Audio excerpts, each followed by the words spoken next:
अस्सलाम वालेकुम नाज़रीन, मैं हूं सलवा स्नैन और आप देख रहे हैं सूर्या न्यूज़ HD। आइए नजर डालते हैं आज की अहम खबरों पर। शिकारपुर रिपोर्ट अल्ताफ अली जोगी के कत्ल में मुलविस मुलजिम गिरफ्तार। SHO Shikarpur police Pakistan ranger Sindh का बच्चल भीओ के कच्चा एरिया में मुश्तरका टारगेटेड ऑपरेशन के दौरान शहीद सब इंस्पेक्टर सोहराब ओढ़ू की शहादत के मुकदमे में नामजद मुलविस मुलजिम को गिरफ्तार कर लिया गया। SSP शिकारपुर शाहजेब चाचड़ की सरबराही में बमा पाकिस्तान रेंजर सिंध की मुश्तरका बच्चल भीओ के कच्चा एरिया में इंटेलिजेंस टारगेटेड ऑपरेशन के दौरान मतलूब मुलजिम गिरफ्तार। मुलजिम की शनाख्त यासिन वल्द गुल हसन कादरानी के नाम से हुई। SSP शाहजेब चाचड़ के मुताबिक 9 अक्टूबर को शिकारपुर पुलिस की जानिब FIR में नामजद मुलजमान को गिरफ्तार करने के लिए रेड ऑपरेशन किया गया था। बाद फायरिंग के तबादले में सब इंस्पेक्टर सोहराब ओढ़ू को गोली लगने से शहीद हो गए थे।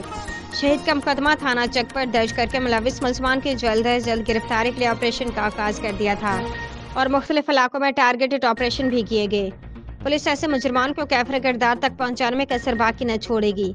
शिकारपुर पुलिस ऐसे जुर्म पेश अनासर की सरकोबी के लिए हर मुमकिन हिकमत अमली बरोकार लाएगी। SSP शिकारपुर का मजीद कहना था कि शिकारपुर पुलिस अवाम की दादरसी और जुर्म की रोकथाम के लिए पुरअज़्म है। आज के लिए इतना ही। मजीद खबरों और अपडेट्स के लिए देखते रहिए सूर्या न्यूज़ HD।